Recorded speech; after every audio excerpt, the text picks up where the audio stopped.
Bonjour à vous tous qui nous rejoignez notre mini BD Mag, le format court de BD Mag. Alors aujourd'hui nous sommes au Paris Game Week pour rencontrer le dessinateur d'Assassin's Creed.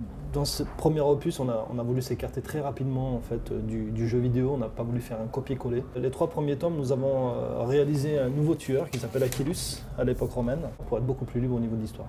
L'action se passe en Égypte là, c'est ça? C'est dans l'Égypte ancienne, voilà. Avec aussi 2 nouveaux assassins. Nous avons Desmond Mice, que nous avons toujours gardé, mais cette fois-ci nous avons aussi Rock.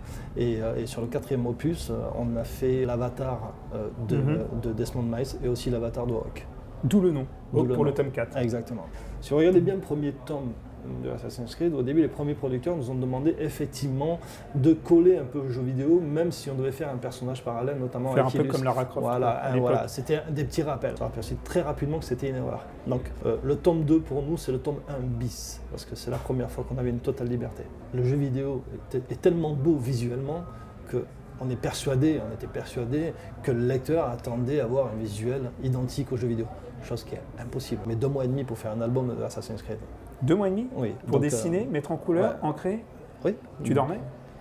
Moi je dors 4-5 heures par nuit, donc ça va. Ça va, impeccable. Les 3 premiers tomes sont un premier cycle, le 4, 5, 6 c'est un deuxième cycle. À chaque fois on va faire des cycles avec des assassins différents.